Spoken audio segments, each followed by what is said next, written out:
right here. Welcome back to the SCIF. I am Matt. That's Stu. This is the Green Beret Life. We are a 501c3. We do training, pistol, rifle, shotgun, survival, situational awareness, many other things. If you're interested in a class, you have an idea, you can put people together, we may be able to come to you.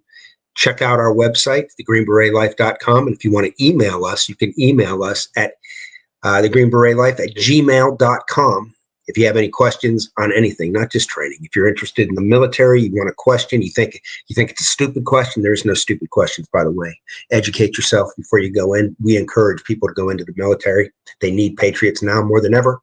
If you have a question for either myself or Stu, or maybe you have a contracting question or something like that, right up Stu's alley, right?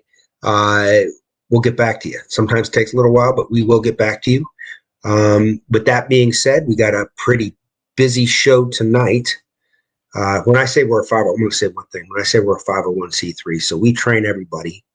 If we happen to make money on a class, that money automatically goes to get veterans, their families, first responders, and their families into the outdoors for something. And whether that be shooting classes, whether that be an expedition, whatever it is, that's where it all goes. So that being said, and obviously to run the organization. So that being said, that's who we are. If you're interested in some training, check us out. We got a pretty busy show. We're on YouTube tonight. We're on Rumble tonight. We're on Odysee tonight. Correct, Stu?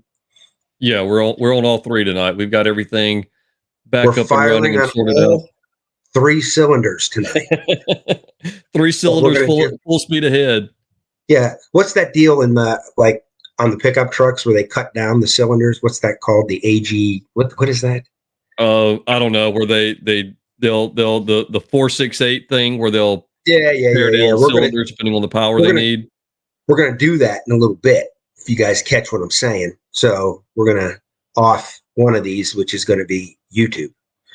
Why are we gonna jettison YouTube, Stu? Because YouTube sucks. Because YouTube sucks, and that's all we really need to say. They don't stand for your freedom of speech or anything else, and they're tied in with big government and deep state. So and actually, there's talk now of actually trying to break YouTube up with being a monopoly. Yeah, that's come out in the past few days.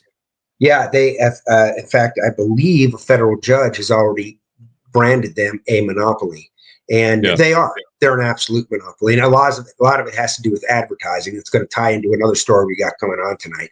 But what do we have? What do we have coming up on the show?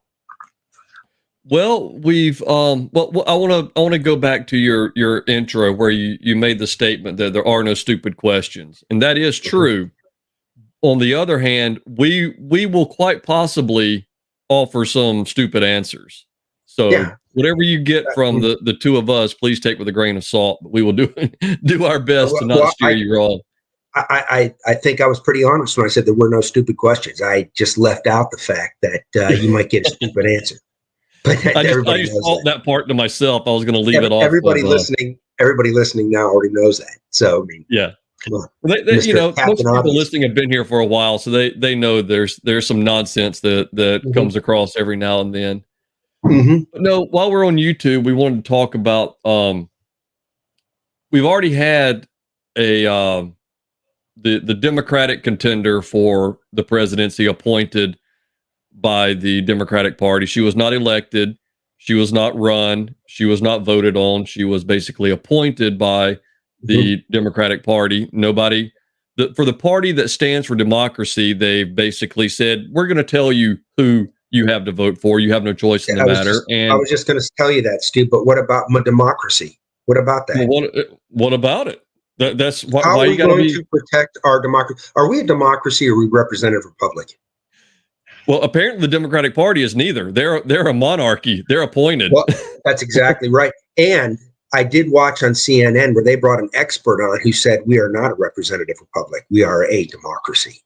So. Oh, so these are the experts we need to listen to. Okay. Yeah. Yeah. Fair enough. So democracy. Democracy. We've got we've had the appointed nominee appoint their VP selection. And I'm going to say this is all Matt's fault because this is the Minnesota governor. Yeah. And he's a piece of work. We've got a couple of stories. There's some controversy concerning we're gonna dig into that. There's a lot of controversy with this clown. Yeah. But boy, I still can't figure out why she picked him. So I've got a few guesses, but that's probably what I have was to leave looking that at. on the other side. Yeah. The only thing I can say is she picked him because he is for the people that would be where the same reason Barack Obama picked Joe Biden. He's the safe white male who will do whatever anybody tells in the scary, ethnic minority that is on the head of the ticket, is to soothe the fears of the racist white people that wouldn't vote for a black person. Well, this guy's here. He's okay. He's a good guy. But in the Democrat Party policies are absolute lunacy. That's where the racists really are in the Democrat Party. That's historically, and it's true today. But part of the reason why it was picked was she didn't want to pick Josh Shapiro because he's Jewish, and she was worried about the Muslim population, Somali population, primarily in Minnesota, and the Muslim population in Michigan. Minnesota is pretty much known as a safe bet for the Democrats, but Michigan and Wisconsin are must wins. Maybe they have internal polling. I'm just going to say right now, and this might be misinformation, I don't believe polls. Okay, I think these are manipulated to push a narrative. It all depends on how you sample the poll. Okay, but maybe they have internal polls, which of course they're going to try to have the most accurate internal polls as possible that are telling them that Minnesota's in trouble, right? And if they lose Minnesota, I mean, that's really bad for them. I think they're all dangerous. I think another possibility why she may have picked him, maybe Shapiro turned her down. I think they may have wanted him. He's a pretty popular guy in Pennsylvania. They're overplaying that. He's obviously fairly sharp. I mean, if you saw a speech the other day, maybe he's like, this. I don't want to attach my chain to a sinking ship, right? And that's fair too, because that would ruin his further ambitions. Okay, maybe people are going to say I'm crazy. Maybe these two really aren't going to end up being the nominees. And I know people tell me I'm nuts when I say this. We still have the Democrat convention to get through, folks, and. Well, my favorite thing, how when Biden all through the weekend before he resigned was, nope, he's running. Nope, he's running. He's going to run. Mm-hmm. Then bam, he resigned.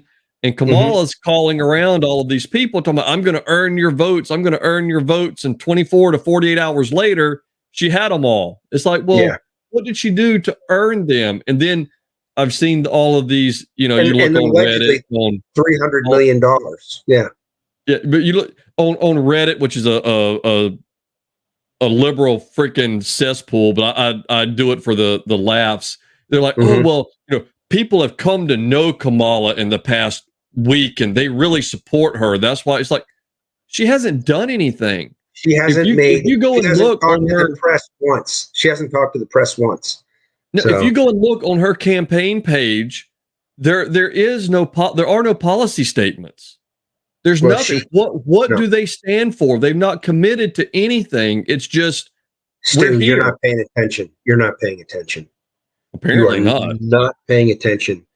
Red man, orange man, bad, and orange man supporters, bad. That's what they're running. I'm starting to feel a little personally attacked. It's almost like I'm back in middle school again, telling me I'm not paying attention. Start slapping me with a ruler here in a minute. Yeah. Well, you got a metaphorical ruler slapping you. Right? So, all right. So anyway, she picks Walz. We can sit here and scratch our heads, but don't waste the brain cells over it. You want me to bring up that article you sent me? You want to talk to this? Yeah. Let's talk to this here. This guy, Tim Walz, big part of him is that he was in the military and he allegedly rose to the rank of command sergeant major. For those of you that don't, most of you do know how this works out there. Command sergeant major is the highest rank that you can get as an enlisted man. Now, apparently he was promoted to this position from an E8. So yes, all of there's 3 positions that are considered E9, but the top of that is command sergeant major. So it's technically 3 positions. You usually get promoted from E8 to E9, and your first job is known as a first sergeant, right? And then you work your way through that and you become a sergeant major, right? Which is what most people consider, hey, I've reached the top, right? For the very special few, you get made a command sergeant major. Okay. So this guy he was in a combat arms unit in for over 20 years during, all sorts of stuff, including, 9/11 and after 9/11, only deployed to Italy. Is that a deployment, Stu? What is that? No, that's well, for the Air Force, that would be a vacation. For the Army, that'd be a TDY. There you go. So now, let me ask you something, Matt, real quick. But he retired in 2004. So he would have been in Desert Shield, Desert Storm, 9/11, the aftermath of 9/11. Because I know I was in between from 97 until 2005. And after September of 9/11 or September of 2011, dude, I was never home. He retired in 2005 or 2006, not 2004. Does it say 4 here? 2005 was when he. There we go. So, and then you get back to the story. So he gets promoted, where he's the boss, right? So he obviously, when you become a sergeant major, the story is you go and get lobotomized somewhere, right? That's the first step that you take. But beyond that, you got to go to sergeant major school, right? So that was a joke, by the way. But anyways, you don't really get lobotomized. The lobotomy and the spinaldectomy? Because there's a change when these guys usually come back from like a good dude, and they come back in so many cases as sergeant major. Like, what the hell is this guy? You know what I mean? Every once in a while you get a good one. But so he gets promoted to this position, apparently because you got to go to school. I don't know if he started the school, right? He started the school and then finds out that his unit is going to be deployed. He's an artillery unit, from what I understand, combat arms, going to be deployed to Iraq, right? Going to be deployed to Iraq, drops his papers for retirement. And this is odd too, because I don't understand this unless he had some deep connections. How do you not usually, when you get a big promotion, you re-enlist for a certain number of years? Okay. It's conditional upon re-enlistment. Yeah. Yeah. So you usually re-enlist. And then on top of that, even if you didn't re-enlist and your ETS was coming up, right? After 9/11, all bets were off on that. Stop loss. Yep. You got stop lost and you got sent over. And the Guard was, and I honestly feel the Guard was misused in many cases. And even in this case, these guys often went over believing they were going to go for a year-long deployment and wound up spending 2 years over there. Okay. Yeah. And I think his unit spent over 20 months over there. So right before these guys are getting ready to go, he after he got this big promotion, the guy at the very top, the guy who's supposed to be leading from the front, abandons his dudes.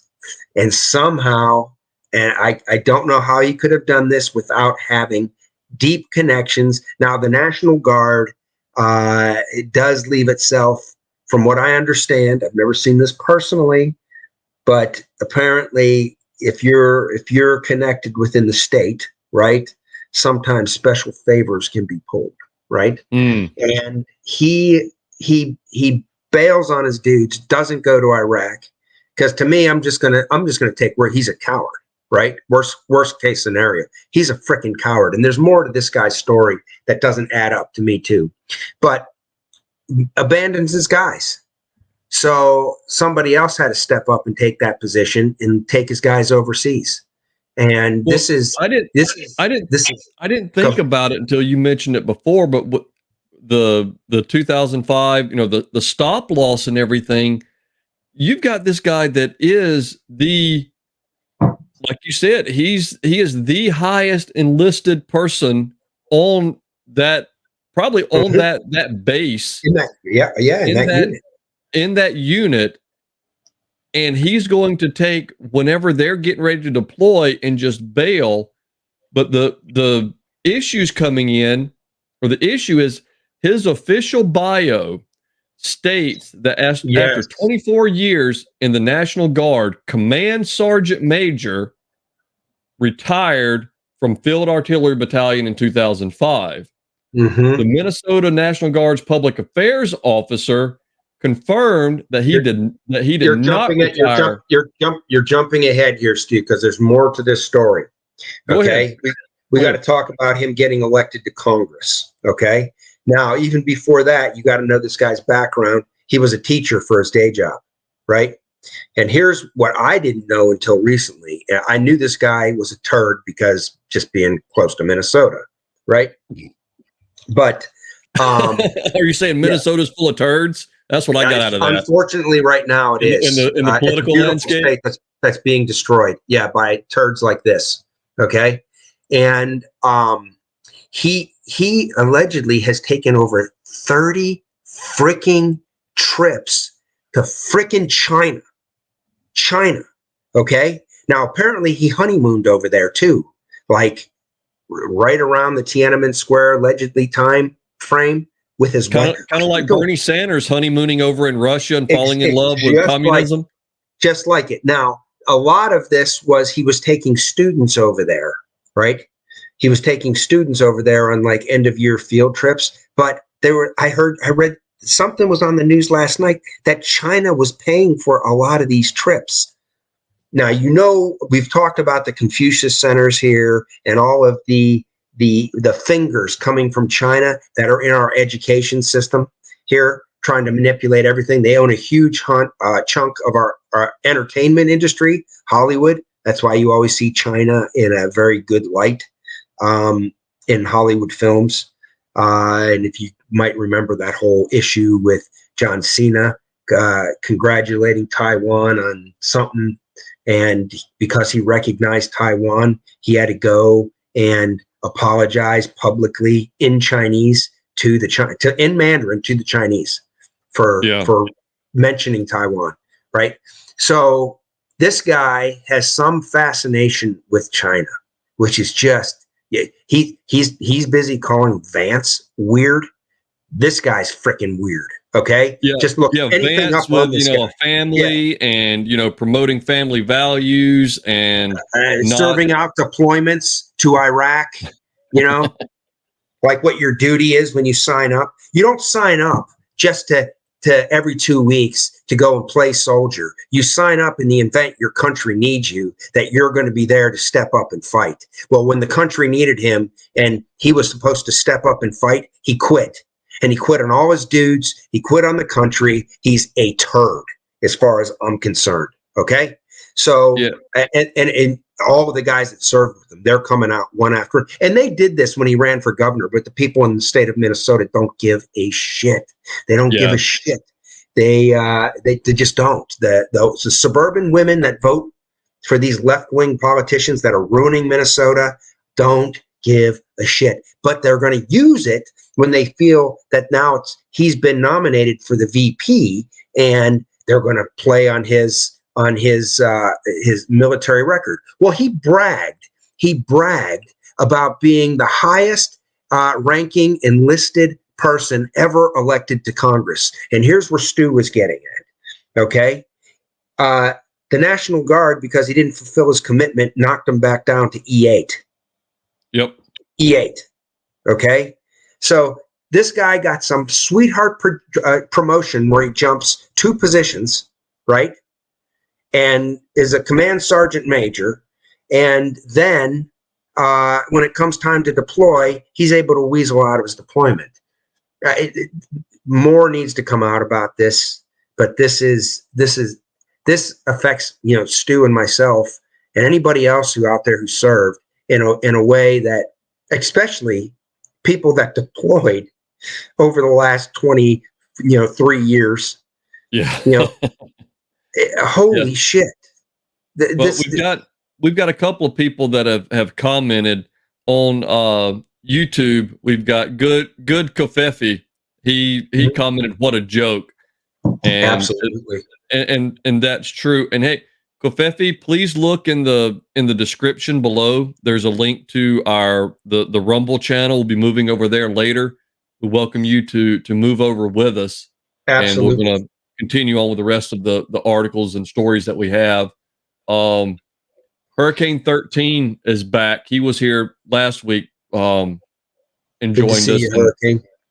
Yep, and he said that he's glad we're discussing this this POS here. He's talking about he's seen the same article that we're discussing, and he says Minnesota is a great state run by morons. The Twin Cities control the vote in Minnesota, same as Atlanta, and I will absolutely agree with your statement, because it's funny. I know Georgia, that's where I live. And if you look at the voting maps, it's literally Atlanta, Savannah, and Athens. So you've got Atlanta, which is the capital. You've got Athens, which is the University of Georgia, and then you have Savannah, which is Georgia Southern and Savannah College of Art and Design. That's where wait a second, Stu, you misspoke. Is Atlanta the capital of Georgia? Macon. I think so. Is it Macon? Is Atlanta the capital? It's not Macon. No, it's not Macon. Where's the governor? I mean, this has got to be the only state that I don't know the capital. Where's the governor reside in the state of Georgia? I didn't think it was Atlanta. Well, Atlanta's the capital. Where he lives, I don't know. He may live in Macon, which is just south of Atlanta. Where's the governor's mansion? That's the capital. I don't know. I don't live there. I didn't think. I'm looking this up. See what I mean? When Stu said we give bad answers, this is part of. And we had Freedom US. He's confirming that the National Guard confirmed Wednesday that Walz was demoted and did not retire as a command sergeant major as he claimed. And when you come down here, because Matt's thrown some dates out, but it really ties it together right here. On September 17th of 2004, he was conditionally promoted to command sergeant major. The conditions had been outlined to him when he was counseled, and he signed the statement of agreement and certification. If the conditions were not met, the promotion is null and void, like it never happened. They then said after his unit was issued orders to deploy in Iraq, he then quit. On May 16th, 2005, he quit the 125th Field Artillery Battalion and had left its soldiers hanging without its senior NCO as a battalion prepared for war. So on September 17th, he was given his conditional promotions. All right, September. That's 3 months before 2005. In early 2005, we'll say March. So 6 months after he signed his conditional promotion to sergeant major, a warning order was issued that they were going to be prepared and mobilizing for deployment to Iraq. We'll just say March. Hey, 2 months after that deployment. Stu, I got to interrupt you there for 1 second. Go ahead. I have to offer you an apology. I'm the retard here, but here's what it says. I just looked this up. It says the Georgia State Capitol is an architecturally and historically significant building in Atlanta, Georgia. Yeah. Well, why would the state capitol be a building? The Capitol is always a build. It's the Capitol building. No, the Capitol. There's a capital city like Columbus, Ohio. and St. Paul, Minnesota. Yeah, but they have a building. They have a building or a facility and structure where the Senate operates out of, the legislature. Yeah.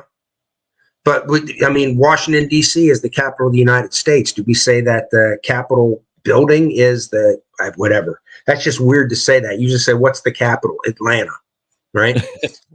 Atlanta truly was. I didn't think Atlanta was. I mean, that's like Tallahassee being the capital of Florida. There's a Capitol building in Tallahassee. Yeah, there's a Capitol building. But usually when you look up what's the capital, it gives you the city. The city is the capital, right? Instead of an architectural and historically built or historical building. You see what I'm saying? Yeah, I got you. That's what it says in Atlanta. It's a building in Atlanta. So anyways, but again, basically this guy, it looks like within about 6 months of him getting the promotion, 3 months later, most likely, it doesn't say, it says early 2005. We'll say March is early 2005. They got a warning order, and in May, he bails. Whenever you sign this, and like we said, it doesn't say what he signed, but like Matt said earlier, most times if you've got somebody within a year or two of an ETS date, if you have a conditional promotion, it's conditional on you re-enlisting, because the reason being is they're not going to fill that slot with somebody that's not going to be there to perform that duty. Correct. So they're not going to give you a promotion to an E9 if you're leaving in 6 months, because there are very few E9s. It's a small group. So they're not going to, they would never give a promotion to someone that was separating in 6 months. It wouldn't. It would go to someone else that would be there to do that job and perform that function. And that's the issue that a lot of people have with this, is the way this panned out was this guy was given this promotion with the expectation that he be there to perform the duties. He not only left his guys hanging and backed off and reneged on his commitments, he also left the Army short a command sergeant major, because enlistments come around once a year. That's done unless they're going to, I'm not sure how it is. I'm sure someone can be appointed to that position, but not that rank. Well, you can re-enlist it. You can re-enlist at any time. When you're getting close, they'll send you down to re-enlist, right? So you can re-enlist at any time. If he was going to jump to position and go immediately to the highest rank in the Army, enlisted rank, and jump over 2 positions, there's no way that he would have done this without having to re-enlist. There's just no way. It's not how it works. And there's no way that you're able to get out right before a deployment, right before your first combat deployment in a unit you've been in, for 20 some years. This is insane. This is absolutely nuts. And go ahead, Matt.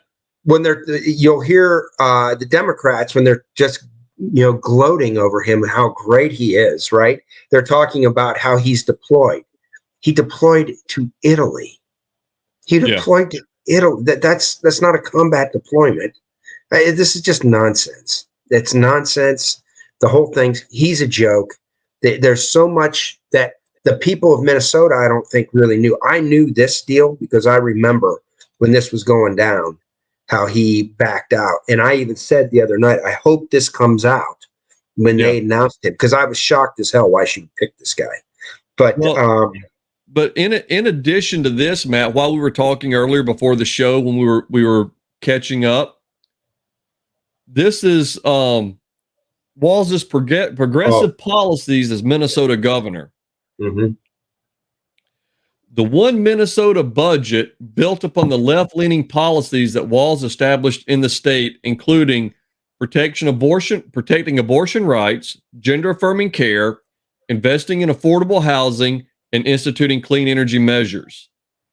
Also, Minnesota was one of the few states to raise taxes in recent years, even though it had large surpluses. Increases mainly affected businesses and high-earning residents. All right. Who are hiring workers? Who own these businesses? That's who they're taxing. Yeah. Now, Minneapolis is kind of funny. Minneapolis, St. Paul, there's a lot of industry up there, a lot of industry. Used to be back in the day, there was a lot of the meat packing industry was there, but in Minnesota for years and years, Duluth used to be like one of the wealthiest areas in the country because of the iron ore and the shipping and the lumber industry. So if you go to like Duluth, you'll see mansions, old mansions all along the lake. It's a beautiful city. Minneapolis, St. Paul has some big titans. So you had Honeywell that was up there. You had General Mills that was up there. A lot of the big flour companies that were up there. You had 3M that was based out of up there. Eaton, Cutler, Hammer, big companies. Cargill's based out of up there. Massive companies based out of Minneapolis, St. Paul. And there's a big connection between Minneapolis, St. Paul, and Chicago. A lot of people get transferred up there, that are working within these huge businesses. So there is a big transient population, but you also have a traditional Minnesota population up there too. I moved. My parents moved up there. My dad got promoted and was moved. We spent most of our life in Chicago. We moved all over the place, but moved up to Minnesota in the early 90s. And I was in college. I was an undergrad at that time. And when I got out, I went up to Minnesota. It was a beautiful place. I mean, it was beautiful because you had a beautiful city. You get out of the city, they say it's the land of 10,000 lakes. There's actually, I was told there's over 15,000 lakes if you count them all. Just beautiful outdoors. The people always struck me as real passive aggressive up there. They always like to tell everybody how nice they are, but there's a real elitist mentality. It's extremely liberal. And I remember one of my first experiences there. I was trying to I was coming onto a road from an off ramp, and I was trying to merge. And this is like the typical experience that you might have. I remember somebody trying to speed up, even though they were way behind me, so they could get in front of me before I merged on. It was one of my first experience. I'm like, what is going on? But it was the state's beautiful. But they like to say, and I tell people this all the time, Stu, people in Minnesota identify with the blue bloods on the Northeast coast. I'm talking about the elites in Minnesota. Not everybody's like this, but there's a real elitist tinge. They're the ones that's saying how nice they are, right? They're the ones telling the world how nice they are. Now, they identify with the blue bloods on the Northeast, but those blue bloods on the Northeast look at people in Minnesota as rednecks, right? Because they're in flyover country. They're in the upper Midwest. They make fun of their language. They make fun of how they talk. They over-exaggerate. If you ever saw the movie Fargo, that is so over-exaggerated. There's little hints of that in there, but Minnesota was primarily founded by Germans and then Scandinavians. So, but Minnesota over the last 20 years has destroyed itself. Hormel was also up there. That was one of the big. They started after. I'm giving kind of like a history lesson here, but this is what you got to understand. Come on, Matt. We got stories. Yeah. So after basically the Somalia blew up, okay, you had Black Hawk Down and all of that, we started bringing Somali immigrants. Now, before that, we had brought in Vietnamese immigrants, made some Montagnard and stuff like that. The stuff SF guys worked with in Vietnam. When Vietnam collapsed, we brought a bunch of Vietnamese immigrants, and they wound up in Minnesota. And after Mogadishu happened down there, and Black Hawk Down and all of that, and that whole mess with the warlords, Adid, all that, right? A lot of Somalis were brought to the United States, and from what I understand, originally settled in San Diego. Companies like Hormel, Genio, and like that saw this as a big opportunity and worked together with the government, right? And started importing low-skilled third world labor from all over the place, and they started bringing them in and replacing their workforce with a much cheaper workforce. And this is how the Somali population blew up in Minnesota. They worked at all of the meat packing facilities. They worked for all of the big meat plants, and it's sort of spreading out from there.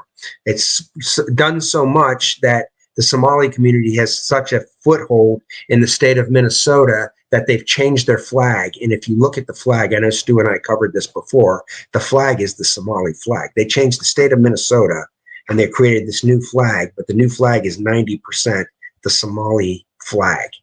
And it's an absolute mess. So you get these passive aggressive, we're super nice, we identify with the liberal elite, right, from the Northeast, women, suburban women, this is why I'm always harping on this because I think of Minnesota, voting for these people that bring all of these radical left-wing bullshit policies into this state, and it has just destroyed the state. They give illegal immigrants free in-state tuition. They make their university medical students chant some indigenous medicine indoctrination bullshit. We've had this on the show a couple of years ago.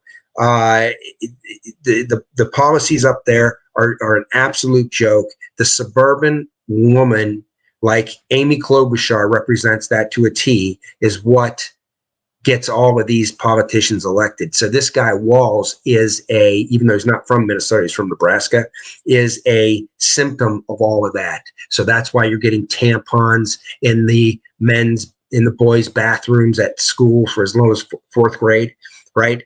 And he sat around while the city was burning during George Floyd and wouldn't bring in the National Guard, even though Jacob Fry, the liberal mayor, who was also not from Minnesota, was begging that he bring in the National Guard while they were allowed to destroy the police department. They just let them. They let them do all of this shit. And who did it end up hurting? It hurted them. It hurt the minority-owned business owners that didn't even have insurance, that were operating in the inner city.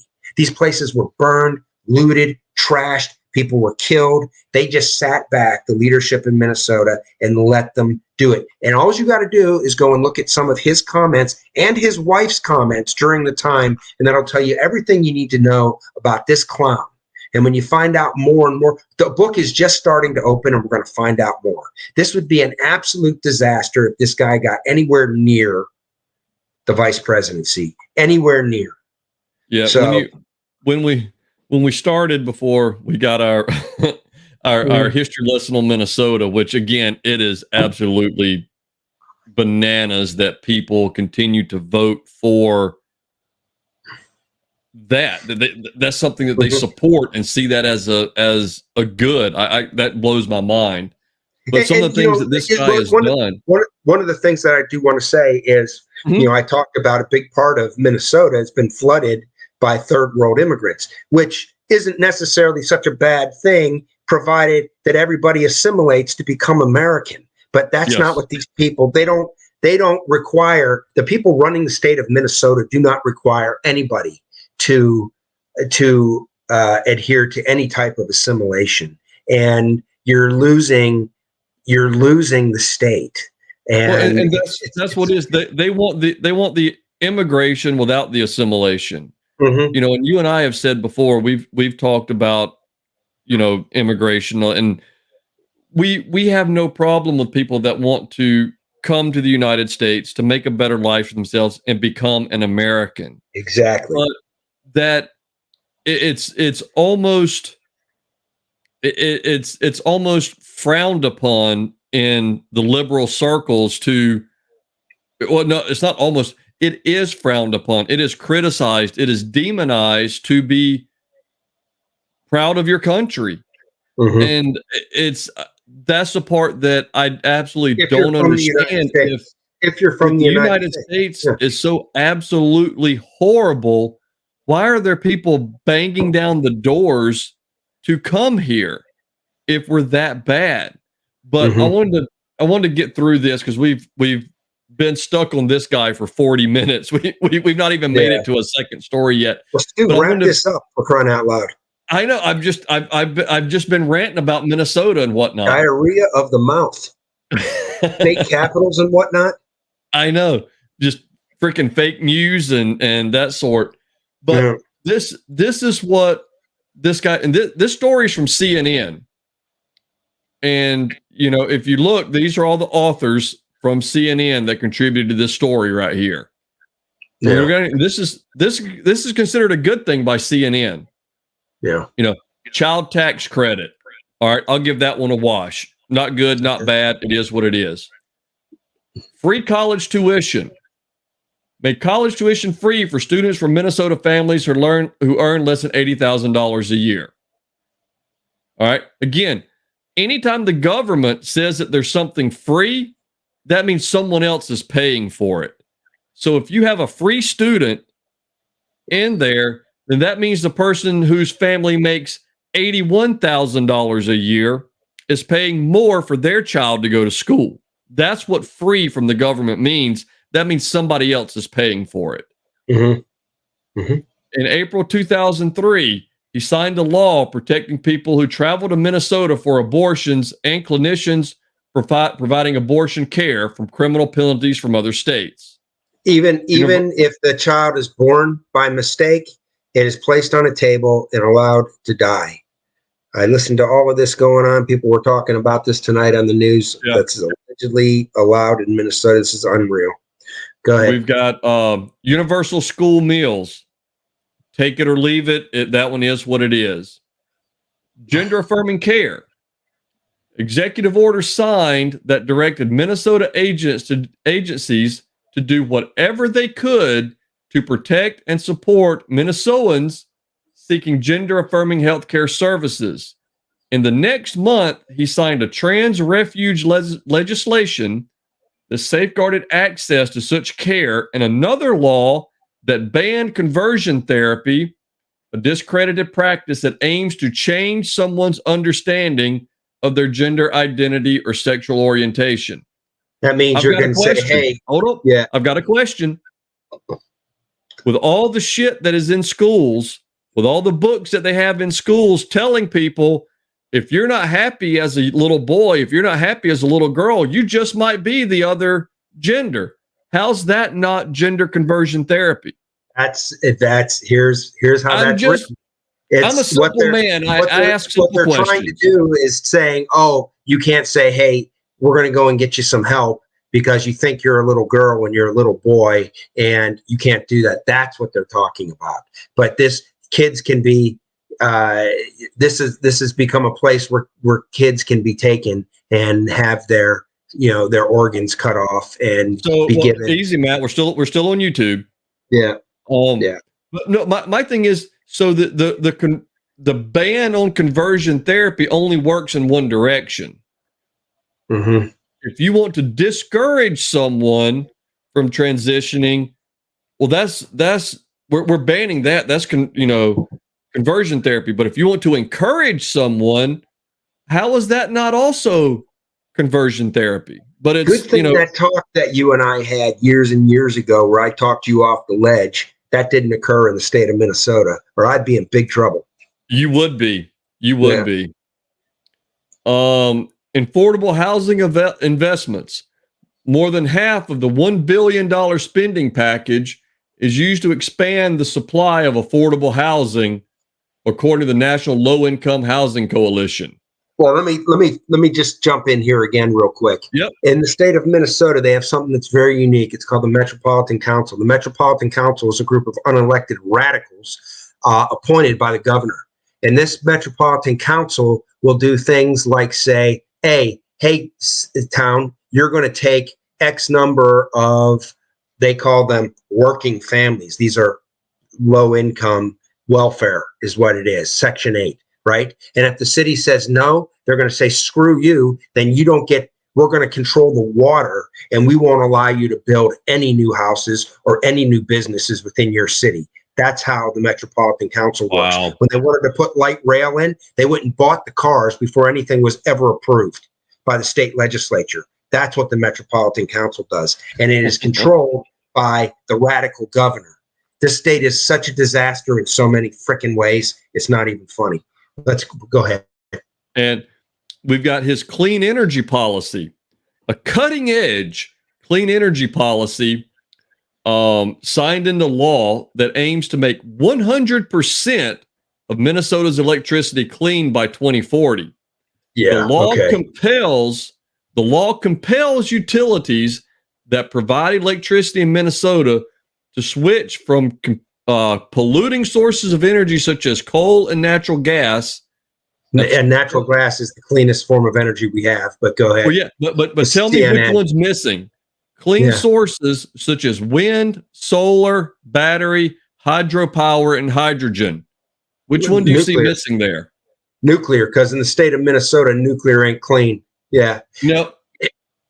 This is a joke. These are people that have no idea what our country needs as far as utilities or anything else. They're just making arbitrary statements and putting it into law just to pacify the radical left, indoctrinated teenagers that are burning shit downtown. And then voting we've right got correct felons. We talked about that in certain cases. Yep. I'm somewhat on board, but in certain cases, nonviolent. And you're right, and that's what I was going to say with this one. I'm not of two minds of it, but I think there are definite lines of demarcation that can be put down. That okay, if this was not even really voting rights. I mean, I guess it's more like we were talking about Second Amendment more than voting. Yeah. I guess my thing, and I guess my point of view on this is, okay, if you have served your sentence, if you served your probation, then you are considered a rehabilitated member of society. Why would you continue to still be punished? Mm-hmm. I mean, and that's just, I mean, I'm not going to make the argument in my favor because it would benefit me and, you know, my side or my team. It's just, I don't think that's right. If you've done your time, if you served your sentence, you served your probation, you've done everything that you've done, you've redeemed yourself in the eyes of society. You've completed what society has deemed you need to do to make amends for whatever action it was that you took. Why are you still being punished? Why are you still a lesser than? I don't agree with that. Or I mean, I'm sorry, I don't agree with those voting rights still being stripped. But I know you agree with this next point here. Well, yeah, I'm sorry. Wait, hold on. Well, I can't. I forget where we are. I'm gonna bide my time on the next remark. But mandates that school districts and charter schools provide free menstrual products in all restrooms for both boys and girls, regularly used by students in grades 4 through 12. Yeah. So that's why you have to name Tim. Yeah. Let's see. Not including a reference to girls was deliberate.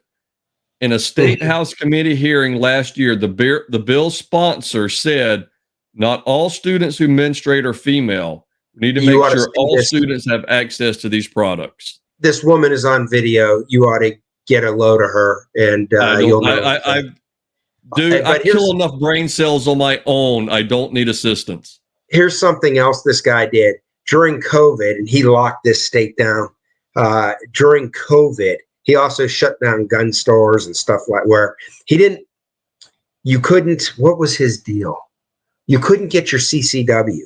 So people that had they couldn't go and apply for it and get it because it was on lockdown, that you couldn't, these stupid executive orders, right?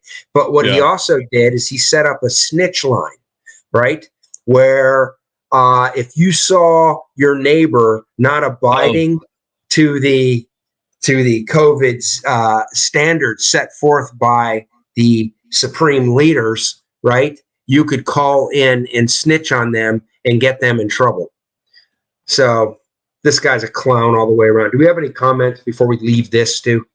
Oh man, we've got a ton. We've had a lot of activity in the chat tonight, which is awesome because we love the interaction. I just took Freedom. Hope you don't mind. Freedom US has posted. He had posted a YouTube link to the fall of Minneapolis, and I put it in our regular great documentary. chat. Yeah, Great documentary. In our regular chat as well. Let me scroll back up. This has been great. Hurricane, thank you very much for being here. You've really contributed to the chat, and it's really nice. It gets more people involved. We've got Hurricane, Freedom US. We've got Freedom Robert 1776 involved. A bunch of people. So this has been a really good evening for chat. But Freedom US, he said that Walz demonstrated no leadership during the George Floyd fiasco. He let the city burn, including a police precinct, which you were talking about earlier. And Hurricane said, yeah, but he did put tampons in boys' bathrooms. Freedom stepped all over my story. And I told him, I said, come on, man, you're stepping on my story. But again, love the comments. Don't let us put you off. You guys discuss what's going on. And I didn't realize, and maybe you did, Matt. Freedom said that the flag that Minnesota actually selected was the second flag. The first one was almost an exact replica of the Somali flag, and I can't remember. Yeah, we did a special. It's shocking when you look at it, and you look at when you look at this Somali flag that it was taken from. It is absolutely shocking, and it's anger, frustration. This whole thing, Tim Walz. This is why this has taken us so long. Okay, because when you see a prick like this, that's committing stolen valor. This is basically what he's done, and using that military bona fides to push an agenda that 99% of anybody who served doesn't agree with, but they're using that as like, oh, he's a hardened warrior. He was the highest enlisted ranking. Let me ask, and I'll pose it to our viewers in our chat and this thing too. If you go and apply for a job and you lie on your resume and your employer realizes that you've lied on that resume, normally 9 out of 10 times you're fired, right? Yeah. Oh yeah. So how is his bio and him purporting to have done something that he's not done? How is that not the equivalent of lying on his resume? Well, for Democrats, they fail up. If you look at Dick Blumenthal, who lied about his Vietnam service, never served in Vietnam, and claimed that he did for 25 freaking years, and he's been a senator reelected by the people of Connecticut year after year. All right. Well, let me ask you: have you ever heard the phrase of someone being referred to as a turtle on a fence post? No, I haven't. You haven't. All right. Is this the South Georgia thing? This is old school. I've heard of somebody being a turtle head. I'm not talking about what you guys did in deployments. This is beyond that. If you're walking along a fence line and you see a turtle that's sitting up on top of a fence post, how do you think that turtle got there? It's not a trick question. How do you think a turtle got from the ground to the top of a fence post? Somebody picked them up and put them on there. Yeah.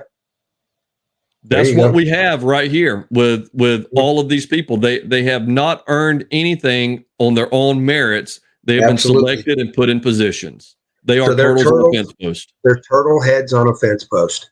Well, easy with the turtle heads and prairie dogging and whatever else it was.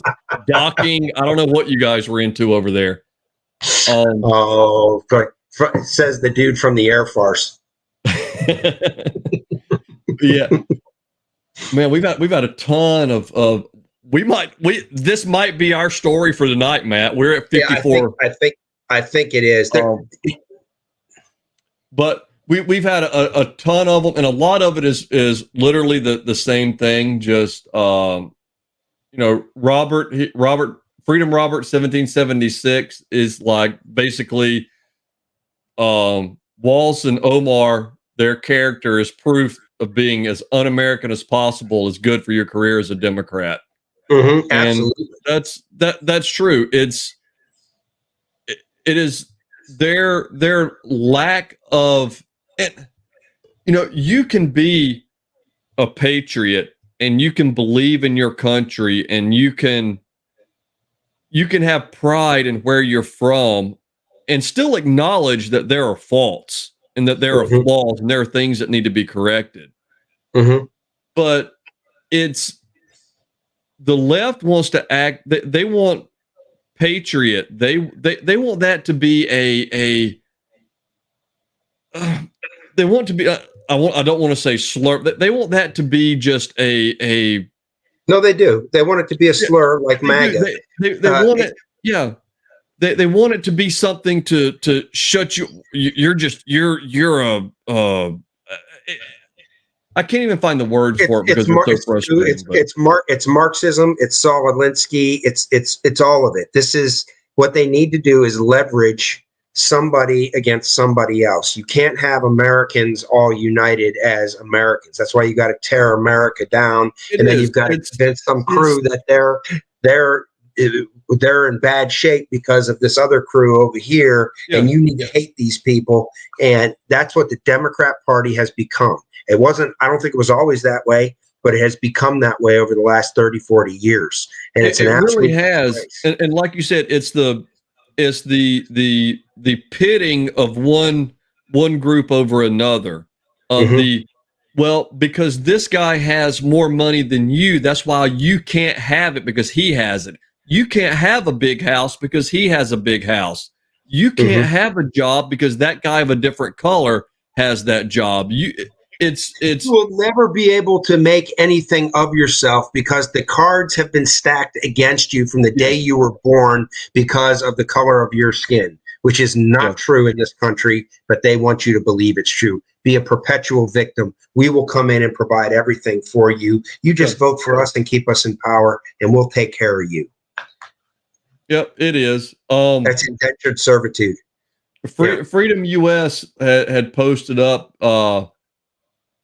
the Halpin County School Board in Minnesota voted 4-2 last week to give themselves a 49% raise. The Hennepin County? After citizen outrage, they withdrew the resolution. Yeah, 49%. We spend more per student than anybody in the world, yet our students are ranked like 40-some in the list. On proficiency. To be fair, I don't know if this is school board or not. It's just the county board. So to be fair, I don't know if that's school board or just the county board that voted. But I can tell you that the problem that it's sad because Minnesota was back in the 90s. Minnesota was just a beautiful place. Being on Minnetonka, I'm not from Minnesota. I was always an outsider up there, but I loved the state. And it was a fun place to be. And Minneapolis and St. Paul were cool towns to go in. You don't dare go in those towns now. They suck. You don't want to even be down there. You avoid them. And the whole state is just, and people don't see it. And they keep voting for this crap. And it keeps just deteriorating and deteriorating and deteriorating. And I know we're on YouTube, so I got to be careful about how this keeps happening. But it's really sad. And Minnesota's just a dichotomy. Other states, it's happening too. Georgia, beautiful freaking state, and it's getting destroyed. It's getting destroyed by a few counties, around Atlanta. And every major city in this country, with the exception of very few, have become radicalized Marxist shitholes. And hey, Matt, since we're taking the opportunity that tonight, apparently, just to dump all over Minnesota, I do want to bring up the one last story that we have about the latest ruling that's come out. Before you do, I would need to make one real quick Sure, absolutely. comment. I was a huge fan of Lou Dobbs. And Lou Dobbs, who was fired from Fox News because he wouldn't let go of some of those things. Now we're on YouTube, right? That happened back in 2020. Major supporter of Trump, major patriot. And on top of that, one of the best broadcasters this country has ever seen. Rush Limbaugh and Lou Dobbs were my two favorite broadcasters. Mark Levin is also in there. But Lou Dobbs passed away, had a show on Rumble. The show is still operating on Rumble, and it's pretty good. It just started that up at the beginning of this year, and it was like punch in the gut. It was a punch in the gut because I really wanted Lou Dobbs to take Rush Limbaugh's place. That would have been the perfect, because he had already been fired. It would have been perfect. But I do want to mention that we lost a patriot, and I meant to mention it 2 shows ago, and it got away from us. But Lou Dobbs passed away. Go check out his Rumble channel. It is still being operated by some real good people on there. And we lost a patriot. We need to remember the great Lou Dobbs. Absolutely.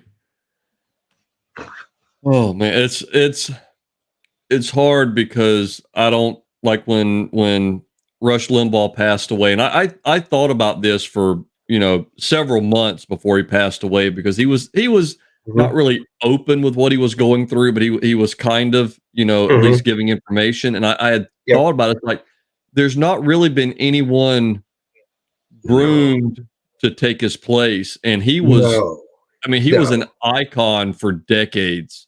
If Rush would explain, if there was something that we were all worried about, something that just happened, you waited to listen to Rush for him to tell you exactly what was going on, and then to bring you down, calm you down, right? Then you'd put Levin on afterwards, and he'd get you all pumped right back up again. So, but Rush was the best. I mean, he just phenomenal.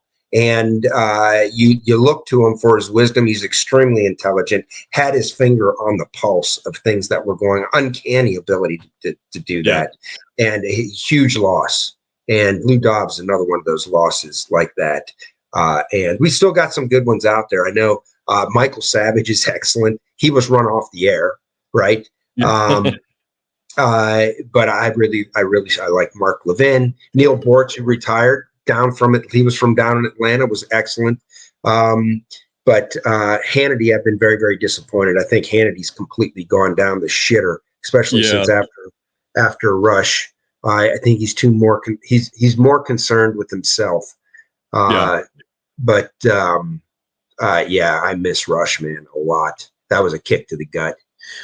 But let's get to your story on this is something that's very concerning, and we're shifting gears here a little bit, because on the channel here, we've lately, with everything that's been going on, especially in the past month or so, has been really wrapped up with a lot more of the politics angle of it.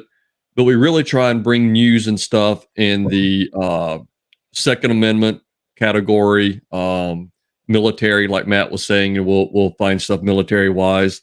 But in the Second Amendment landscape, there's 2 schools of thought. One of them being the castle doctrine, or the stand your ground, meaning that if you are where you have the legal right to be, and you are, layman's terms, minding your own business, and you're accosted by someone, you have the right to defend yourself then and there. The antithesis to that is the duty to retreat law. And in some more liberal areas, I've got, I guess, ex-in-laws from the People's Republic of New Jersey, and the law there was basically, if someone broke into your house, those are the outlaws. Yeah, the outlaws. There you go. If someone broke into your house in New Jersey, you had to literally run out the back door, jump out of the second floor, window before you ever thought about defending yourself because of the duty to retreat, because the prosecutors were just so rabid on, I don't know, protecting the criminal. I don't know. I can't wrap my mind around why you would. No, here's how you, Stu, here's how you wrap your mind around it. Okay. The individuals who believe in self-protection and all of that are today referred to the MAGA supporters. They don't give a shit about you. They want to jam you up. So this is why they're placing these things in place like this. But I didn't mean to shit on your story. Go ahead. No, you're good. And actually, it's funny. Hurricane just popped up, and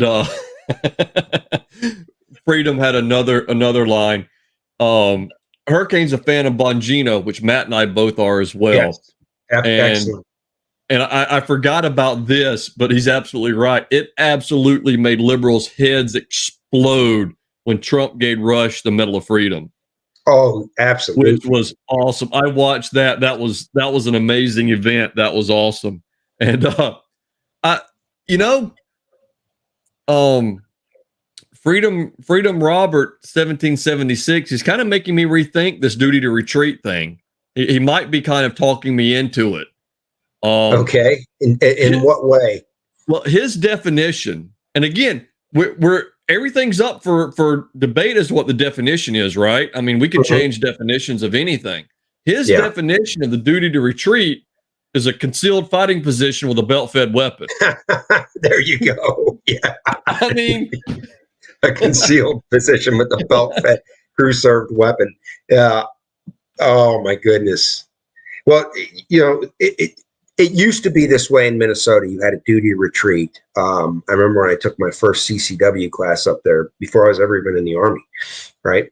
And I remember them saying, well, so if you're in your house and it's 30 below outside, do you have anywhere to go? Because there was this deal up there. If,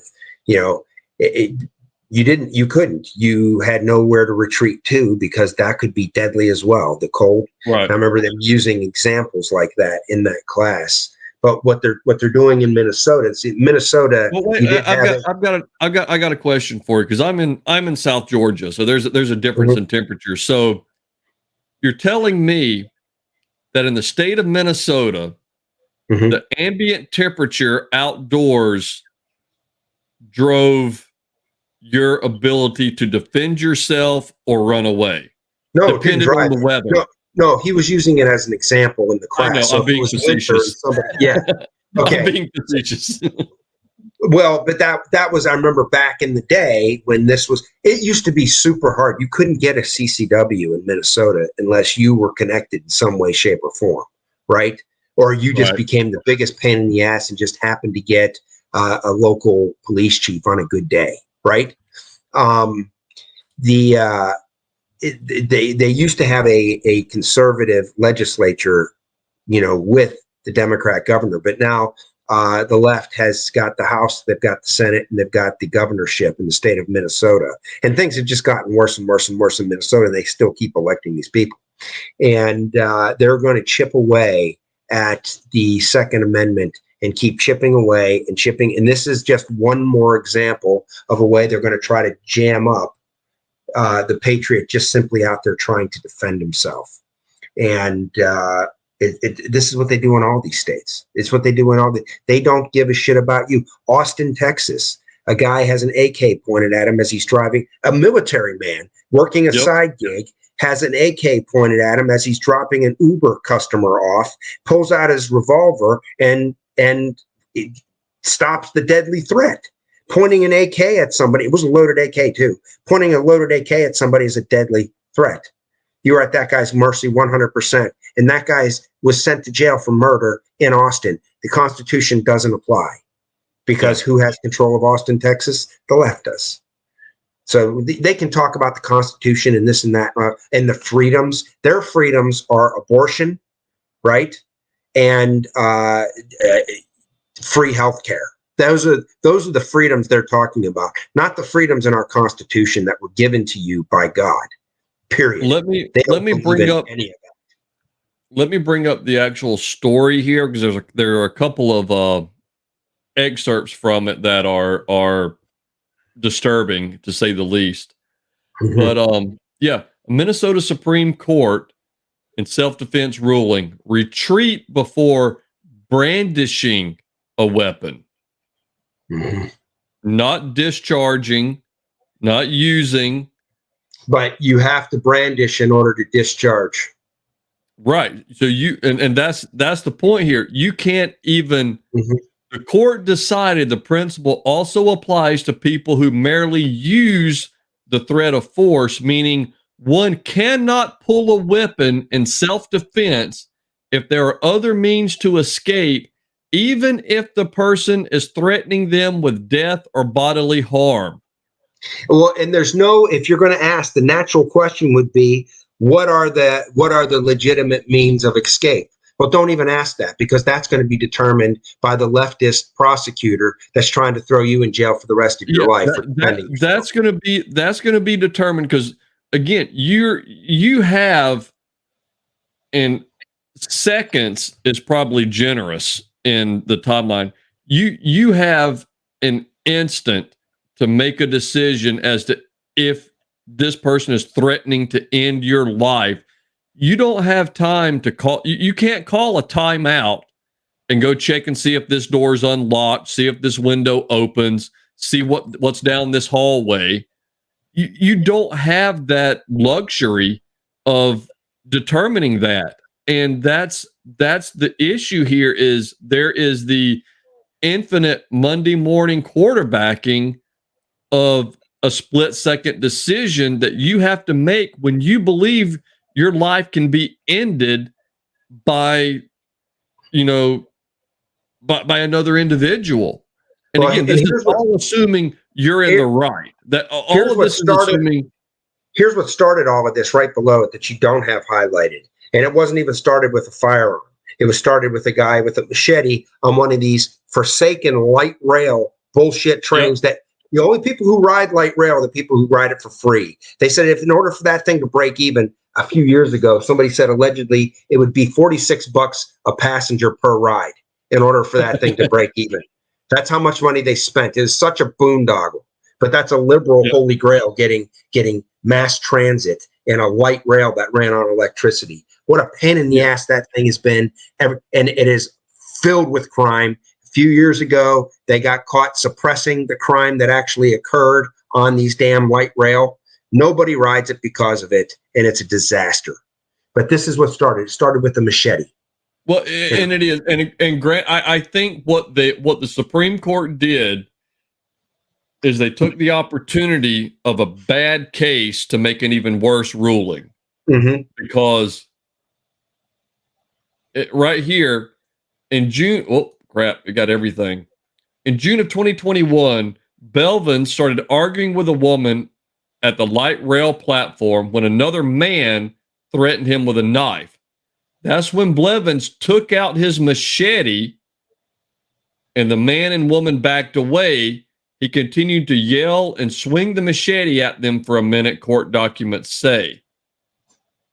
The court ruled that Belvins had a reasonable opportunity to retreat and failed to do so. So they're saying, we hold that a person claiming self-defense has a duty to retreat when reasonably possible before using a weapon. And who made that determination that he had the ability to retreat? Oh, the court. They just decided. Yeah. But right here, this is my favorite part here. Exactly. It's the leftist court. The outcome leads to an unreasonable outcomes. For instance, a woman walking down the street could not hold her keys in her fist in a threatening manner to deter an attacker. She must retreat first if possible.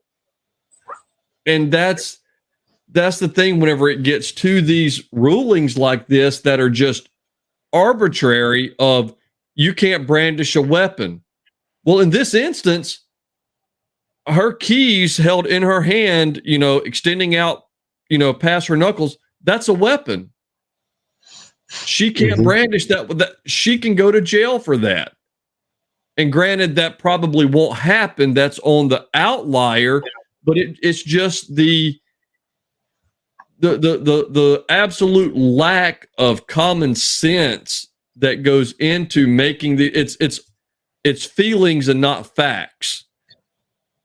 Well, I don't think you should be able to do that. I feel like you could have done something else. No one else was in that position but this individual. Was what he did the right thing? Maybe, maybe not. He was the only one there in that position. And we all know how words can be manipulated. He started arguing with the woman and another man threatened him with a knife. All right. What was the argument? How heated did it get? The guy with the knife, what was he doing? I mean, that's a very simple and sanitary statement right there that can be everything from, you're standing too close to me to, full on methed out, there's no information here. And it's to someone minding their own business, not breaking a law where they're legally allowed to be, that has to run before or risk, prison for defending themselves without running the risk of turning their back on a threat. That's why when it's wherever possible, you've got to get out of liberal areas. You just have to, because the Constitution won't apply to you. God forbid you have to defend yourself someday. You're going to be jammed up with this bullshit. It's bad. I mean, it's these people have. They're supposed to be. Justice is supposed to be blind. Apparently we've learned over the last few years it's not. And there's two other stories we want to cover here real quick. I just want to make a note of it. I know Bongino was talking about this the other day, and I agree with everything that he said. The CISA story. Okay, CISA has basically come out and stated that there is going to be DDoS attacks during the 2024 election cycle. What they're talking about are, if you know what happened in 2022 in Arizona, where a certain side was expected to all come out and vote on election day, and another side does their ballots ahead of time, right? And then when they showed up on election day, lo and behold, all of these problems, you're going to have to come back. Maybe you're there on lunch from work. Oh, you're just going to have to wait. Everything's broken. Can you come back in 4 hours? Oh, there's another polling place where you can vote up the street, and they're just backed up 3 or 4 hours, right? Yep. So, okay, this is what's happening here. Okay, they're telling you ahead of time, we're going to go against our natural ability or our natural conviction to vote, which the way it should be on election day, 1 day election, this and that. Get your votes in early as possible. We've got to play the same game. We've got to play the same game. We know it's all bullshit. Get your votes in as early. So if early voting starts in your state, right, you vote immediately and get that vote in, because we don't know what's going to happen election day. Okay. But what we don't want to do is a huge portion of our side not being allowed, not getting to vote because of DDoS attacks, right? Yep. Okay. This shit should all be paper 1 day. It should be a holiday, and we know the results at night like everybody else does. But no. Yeah, it amazes me that we could roll over into Afghanistan and Iraq, and we could implement a system that held, well, what we were told was a fair election. One person comes in, votes. Fair election, yeah. But we've got a couple of comments here. I'm not sure if they're YouTube friendly, but they're pretty damn funny. So I'm gonna attempt to okay. We're talking about the duty to retreat and brandishing a weapon. Yeah. And Hurricane 13 says a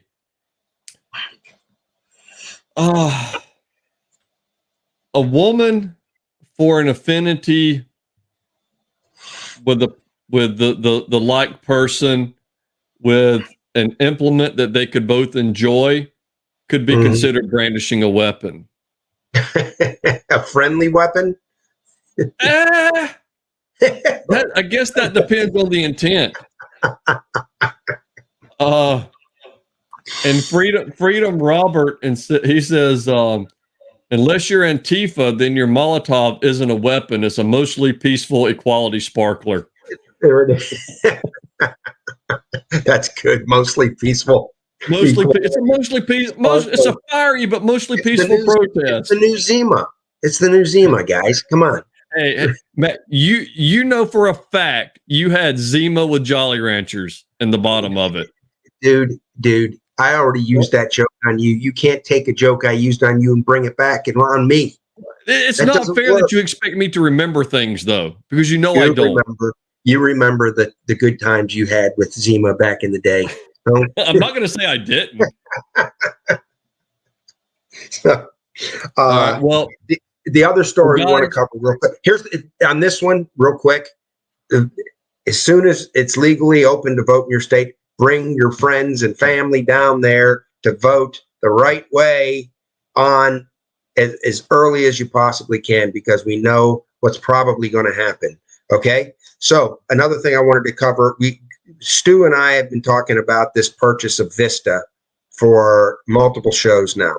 And you have probably heard our suspicion, which I can't mention here because we're still on YouTube, but you guys know what I'm talking about and why this was being forced. 90% roughly of our primer supply was being sold to a foreign company that was controlled by a 27-year-old kid who inherited everything, right?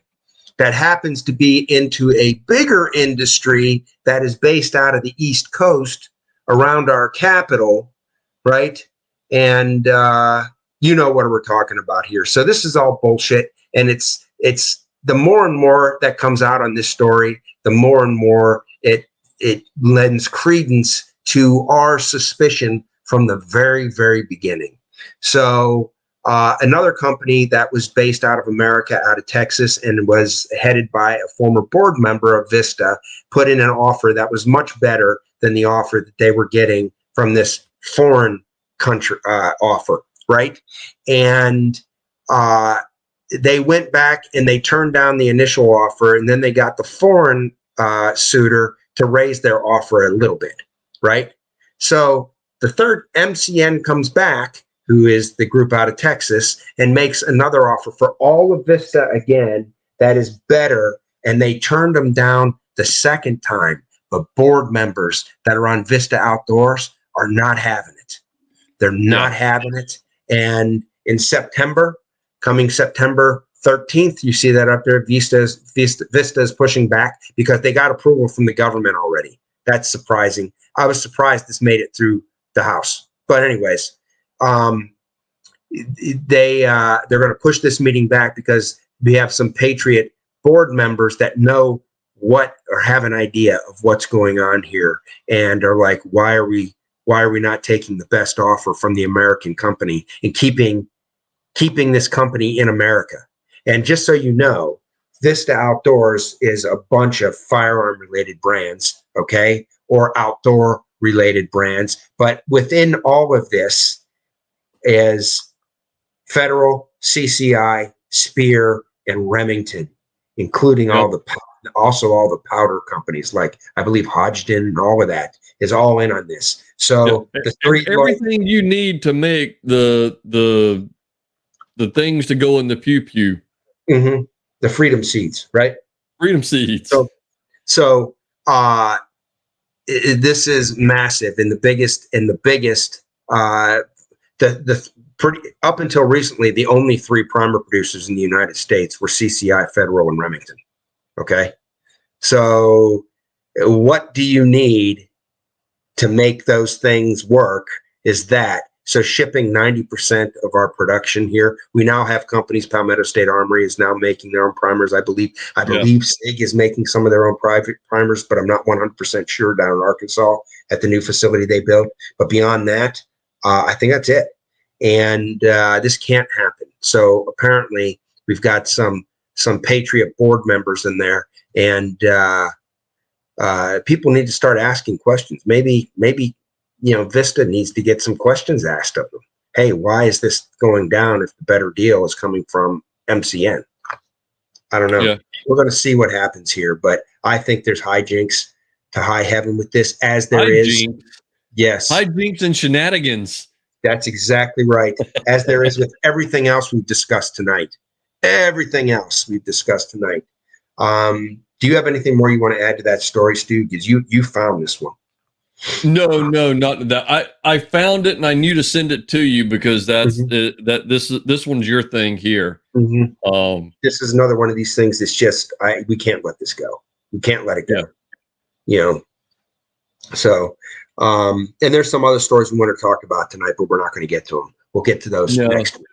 Matt's already run us over 25 minutes over the show, but it's we definitely appreciate the chat.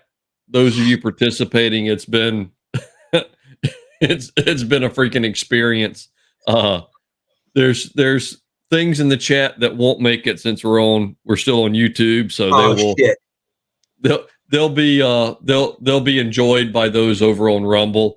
Okay. So if you want to participate, load up Rumble because it's a freaking hoot and a half over there in the chat. It's a mess. But we definitely thank everyone for coming out and showing up. Everybody participating in the chat. Troy, Hurricane, Robert, Freedom US, everybody. I think I got everybody. I didn't miss anybody. If I did, I apologize. We definitely appreciate you guys in the chat. It definitely makes it a more dynamic and interactive environment. We love seeing what you guys are sharing and have to say about things. I do worry though about Robert was really concerned. He had some interesting takes on the turtle in the fence post, but we'll let him. We'll let him do what he does and go from there. But we appreciate everyone. Matt, you want to close us out? Yeah, I'm reading these comments now. I'm trying to respond to them and still talk and not just fall over and spit my. Troy's left. Zima is still around. It's now called White Claw. Oh yeah. Oh shit. Hey guys, thank you for joining us tonight. I know we wanted to talk more about what was going on. We wanted to talk about Jamie Raskin. We're not letting that go. That's coming next week. You guys probably already know what's going on. If you don't, go check that out. Jamie Raskin, talk about another turd. But thank you for joining us. Thank you for getting involved. Thank you for being a patriot. And we will see you guys next week at the same time, and we'll probably migrate off of YouTube. That was the plan tonight, but we'll probably migrate off of YouTube earlier so we can get freer in our discussions on this. And remember to live in freedom every day. Remember to start thinking about, find out when the early voting starts in your state and get those votes in. Even if you can vote absentee early, do it. And get people to the polls. People. Don't let somebody my vote doesn't count. We need all hands on deck to save our country. This will be a disaster if Kamala Harris and am I pronouncing her name right? Because I don't want accused of being a racist, right? Is it Kamala? Is that how her name is pronounced, or Kamala? Okay, Kamala. I don't know. Whatever. So, anyways. Her and Tampon Tim Walz. Tampon Tim. We don't need any of them. We've had one already close to the White House serving as VP, and she's responsible for everything going on today. She is every bit as responsible as Joe Biden and the people that are pulling the strings on both of them. But we don't want, this needs to end. And we need to get sanity back in the White House. We need to get our country back on track. We need to secure our border. We need to get inflation down. We need to start getting the economic engine of America roaring again. This is what really saves the middle class, not uninhibited access to free shit, right? That's paid for by those same people that are being burdened right now in the middle class. If you don't think your taxes go to pay for this nonsense, think again. So get people out there with you. Don't let them do this "my vote doesn't count" nonsense, and vote as early as you possibly can, because we are being told what's going to happen. Okay, and I have a feeling those things are going to happen in more pro-Trump areas, if you know what I mean. So, just a feeling. Nothing more beyond that. So there was an Iranian story I wanted to talk about too, but it's not appropriate for YouTube. We're going to talk about that next week. We're being gaslit, just so you know.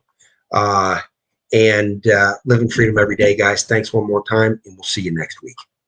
Yep. Anybody you guys know, please refer them over to the show. We appreciate all the extra, free advertisement that we can get. If you guys like what we do, you enjoy the show, bring a friend, and we will see you guys next Wednesday at 9:00. We're live start out on YouTube, Rumble, and Odysee, and normally about 15 or 20 minutes in, we roll off of YouTube to where we can speak a little more freely on Rumble and Odysee. Tonight, we just, I don't know, we kept the same story for 45 minutes, but yeah, normally we move over, we can speak a little more freely and discuss, have a little more options and discussions that won't get us, a frowny face from the powers that be. But again, thank you guys. Matt, we've got a user that popped up. I don't know how to pronounce it. It's MPE Remba, REMBA. Says he's a cousin of yours. Oh, yes, that's I know who that is. That's my cousin Monica. I've already expressed my condolences. So yeah, that's my cousin Monica. Thank you, Monica, for joining. She usually watches the show after we record it. So yeah, she hopped on right at the end. Welcome. We appreciate it. Yeah. Watch the show after. Watch the show during. Is she on Rumble? Is she on Rumble or YouTube? No, she's on Rumble. Okay, cool. Thanks, Monica. All right. Thank you guys. We appreciate it. We'll see you guys next Wednesday at 9:00.